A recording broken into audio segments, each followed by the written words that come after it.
Hi, it's time for another verb of the day. Today's verb is swell. Let's take a look at some of the definitions or ways that we use this verb. The first way you're likely to hear swell used is to mean to become larger or rounder in size. This first definition is really connected to the idea that something is becoming larger as a result of an injury. So, different parts of our body can swell, and many times that's due to this accumulation of fluid. A second way you might hear swell used is to mean to become or make greater in intensity, number, or amount. So here you might think of something growing in size. And as we discuss and look at some more examples later on in the video, I'll point out some usages for this second definition. Swell is an interesting verb in that it can be both regular or irregular. To make the progressive form, all we need to do is add ing to form swelling. The past tense form of this verb is going to be made by adding ed. Our base verb, swell, ends in a voiced L sound. And so the ed ending is going to make a D sound, but we're not adding an extra syllable here. So past tense should sound like this: swelled, swelled. What can make swell an irregular verb is the participle form. So there are several dictionaries that only list swollen, swollen, as the acceptable participle form of this verb. Some dictionaries will list both swollen and swelled, so that you might see a bit of a regional difference in how this is being used. I can tell you I found examples in the present perfect, past perfect that used each of these forms. So this might be a little bit of knowing your audience, and I would say for most people, they're going to understand what you mean, whichever form you use. If you were doing some very formal writing, you were hoping to get published, you might talk to someone to see what is common for that particular area or field or wherever this article or piece of writing might be published. But let's continue to look at some more meanings with the verb swell in connection to phrasal verbs. We're going to look at three phrasal verbs that you might hear with swell. The first is to swell out. This just means that something is bulging or sticking outward. An example of this might be the sides of the box are swelling out because it's too full, right? So we might picture this idea of a box normally, right? The sides kind of go straight up and down, but they're sticking outward because so much stuff has been placed into it. A second phrasal verb you might hear is to swell up. This can mean to become large, inflated, or bulgy. Sometimes this phrasal verb is used in much of the same way as the first definition, where we're talking about something growing in size as a result of an injury. So, an example here: her ankle swelled up after she fell. The last phrasal verb we'll look at today is swell with. This can have a couple different meanings. The first is to inflate or bulge, and the reason we're using with is then we're going to explain what is causing that inflation or that bulging. Here's an example. His stomach swelled with fluid after the surgery. So here, the fluid is what is causing that inflation or bulge. A second way to use swell with is to mean to be filled with a particular emotion. It's really common to hear this phrase swelled with pride. And you're going to see that in my example sentence here. Her parents' hearts swelled with pride as they watched her graduate, right? So this idea, they are just full of this emotion.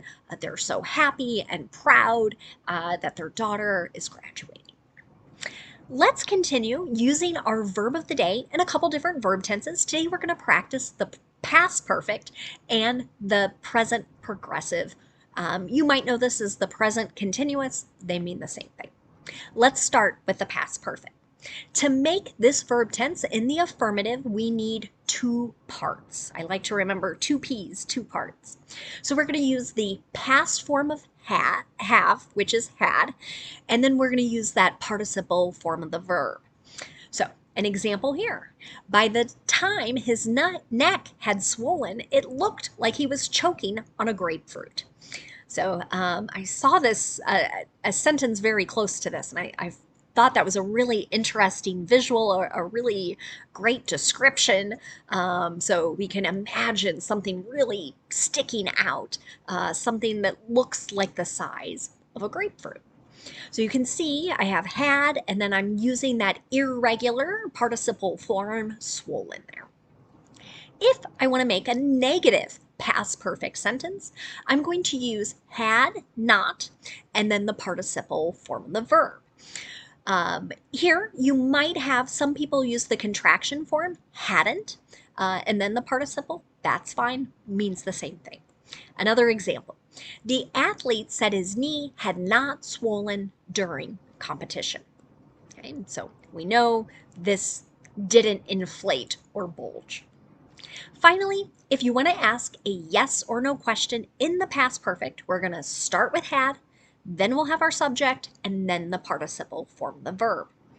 Here, I've used the regular form just to illustrate another way to communicate this.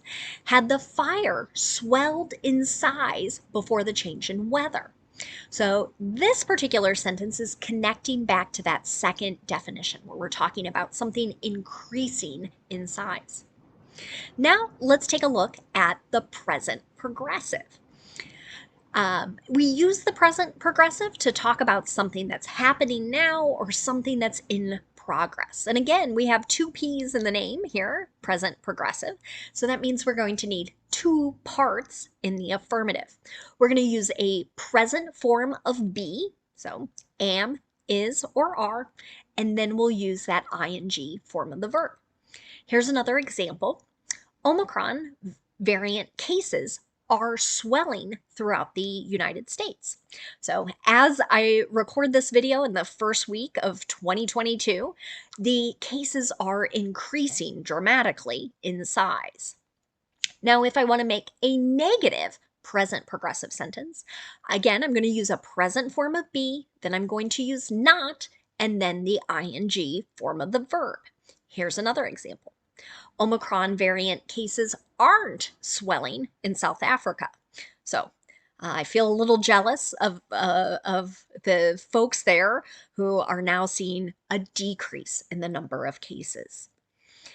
Lastly, if you want to make a yes or no question in the present progressive, we're going to start with our present form of be, whichever form matches the subject comes next, and then we're going to have the ing form of the verb. Here's another example. Is your ankle swelling, right? So is it currently increasing in size, likely due to that accumulation of fluid? Now, let's take a moment to look at some words that are related to our verb swell.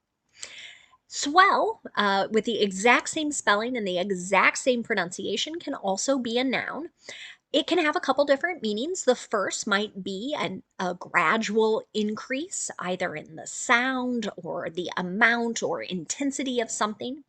An example of this might be the swell of music filled the theater, right? So it's like the music started softly and started to grow louder and louder. A second way you might hear swell used as a noun is to refer to sort of a slow, regular movement in the sea. So they're sort of rolling waves that don't break. An example of this, you might hear that someone was swimming in an ocean or out on a boat, and they might say something like, swells were building behind us. Okay. Swell, S-W-E-L-L, can also be an adjective. And if it's used as an adjective, it generally means that something is excellent. But I want to note this isn't an adjective you hear all that often in 2022. think it was quite common to hear it in the 1950s and 60s in the United States, and you might still hear it in movies or TV shows, or I think if you're reading literature from that time, you might hear something like my example sentence, "Gee, that's swell." So again, not many people saying that today, but that was sort of a way to say something was cool or excellent long ago. The last thing I want to leave you with today is a phrase, a head swell. So you will hear this used in different ways. Someone might ask you if your head is swelling. And this is not so much a literal meaning, right? They aren't asking if your head is larger in size. What they're asking is, are you conceited? Do you think you're better than everyone else? So, an example of how you might hear this phrase used would be, don't let this success make your head swell, right? So, don't let whatever success you've had make you feel like you're better than everybody else. So I really appreciate that you've watched today's video. I am so grateful for all the comments and sharing that occurs in this community. So thanks and have a great day.